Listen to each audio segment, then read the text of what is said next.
Vamos a continuar con nuestros videos sobre los amplificadores operacionales y en esta ocasión vamos a hablar de integradores.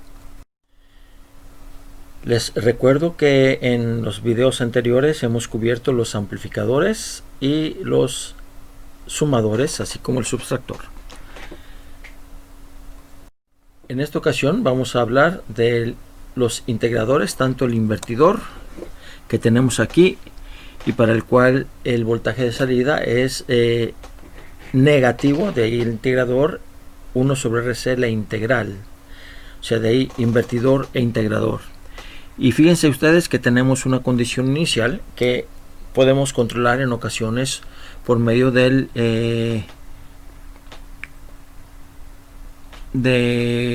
capacitor, o bien considerando que el momento cero es a partir de un instante anterior.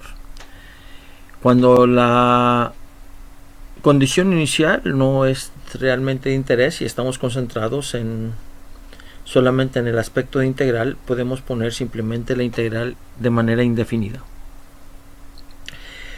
Un integrador que no es muy usual, pero que vale la pena poner para efectos de tener el panorama completo, es el integrador no invertidor. En este caso, este integrador es una fórmula similar, excepto que ahora la integral no está invertida con el signo menos. Observen ustedes que una de las razones por las cuales este integrador no se favorece mucho es porque requiere mucha igualdad en las resistencias y en las capacitancias, ¿verdad? Y cualquier variación puede romper la ecuación. Cuando se quiere un integrador no invertidor, generalmente se combina el invertidor e integrador con un amplificador invertidor, pero eso lo dejamos para otras circunstancias. Por el momento vamos a recordar la capacitancia. Este es el símbolo. Observen la referencia de la corriente entrando por el positivo del voltaje, ¿verdad? Y tenemos la ecuación en términos de derivada, capacitancia por la derivada del voltaje, y en términos de la integral 1 sobre la capacitancia, la integral de I de t entre t1 y t, donde t1 es el tiempo que usamos como referencia para el momento, para el intervalo, y tenemos también la condición inicial en t1. Recuerden, en un capacitor la corriente puede cambiar abruptamente, pero no el voltaje no puede cambiar en forma instantánea. Vamos a ver el integrador invertidor. Aquí tenemos nosotros la configuración. Nuevamente tenemos la conexión a tierra, y porque es un amplificador operacional ideal, el voltaje en el potencial en la entrada inversora va a ser igual a 0 voltios también. Ahí podemos tener la corriente de la resistencia, ¿verdad?, que va a ser Vin sobre R, y como no entra nada al amplificador operacional, esto continúa, esto no va a continuar por la corriente, por la capacitancia, pero tomamos la corriente de la capacitancia en esta dirección, y eso quiere decir que ahora la corriente en la capacitancia va a ser C por la derivada de VO menos V menos, y esto va a ser simplemente la capacitancia por la derivada del voltaje. La suma de corrientes en el nodo nos lleva a esta ecuación diferencial que tiene esta solución, que es justamente la forma que andábamos buscando. Vamos a ver ahora la ecuación para el no invertidor, para el integrador no invertidor.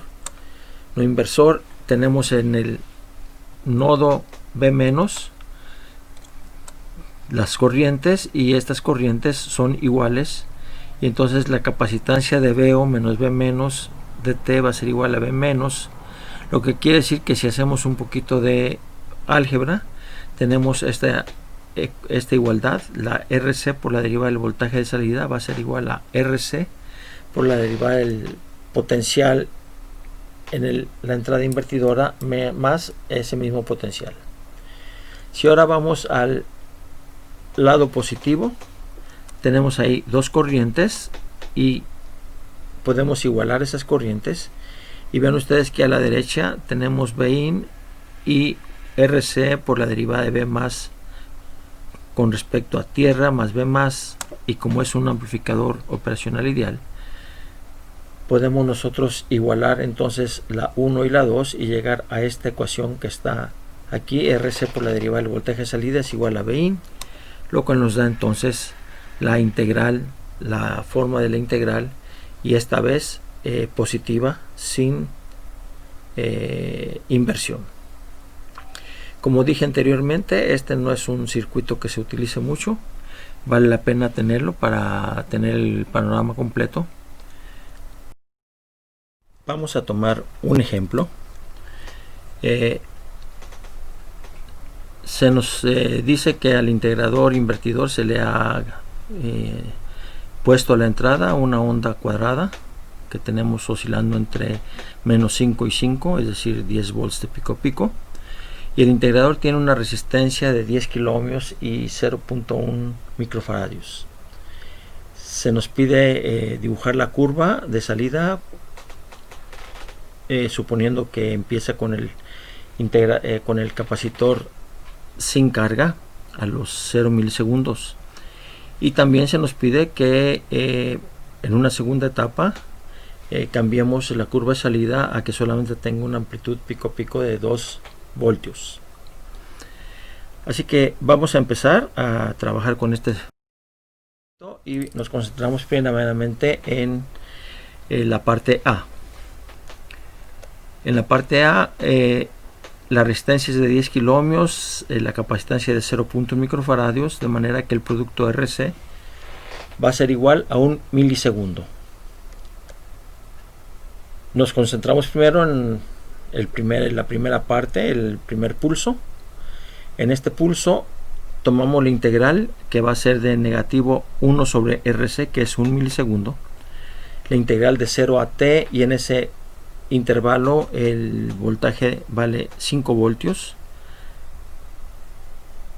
Haciendo la operación vemos que lo que tenemos es una recta con pendiente negativa de pendiente de menos 5000 volts por segundo o 5 volts por milisegundo, y observamos que a los 5 milisegundos, el valor del voltaje de salida va a ser igual a 5 voltios negativos. Aquí vamos a cambiar y vamos a entrar ahora al segundo pulso, que tiene un valor negativo, y para este valor hacemos la integral. Véase que empezamos a integrar desde 1 milisegundo para llegar a la conclusión que es 5000 T menos 10 voltios. Esta es una recta que tiene una pendiente de 5000 volts por segundo, y sube positivo, y a los 3 milisegundos hemos alcanzado los 5 voltios. Podemos repetir para el tercero.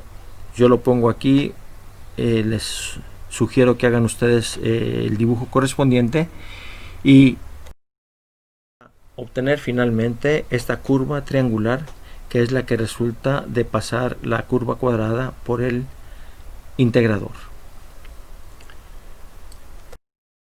La segunda parte, que nos pide que cambiemos el valor de la capacitancia para que la curva triangular que vimos ahí tenga solamente una amplitud pico a pico de 2 voltios. Eso significa que va a estar entre menos 1 voltio y 1 voltio en la forma como se ve en la figura. Vimos que la pendiente está determinada por RC, y en este caso la pendiente en el primer tramo y en el tercero y en el quinto va a ser negativo 1000 volts por segundo. En los otros tramos va a ser positivo, y eso va a ser menos 5 voltios sobre RC. Como conocemos R, podemos encontrar C, y Eso nos lleva entonces a un valor de 500 nanofaradios. Vemos con este ejemplo que es posible utilizar el integrador para cambiar la forma de la onda cuadrada a onda triangular. Sugiero a ustedes que hagan el ejercicio. ¿Qué pasa si lo volvemos a integrar? ¿Qué es lo que obtenemos? Verán ustedes que debemos obtener algo así parecido a una senoidal, pero no va a ser una senoidal, pero hagan el intento ustedes y les recomiendo que lo hagan como bono.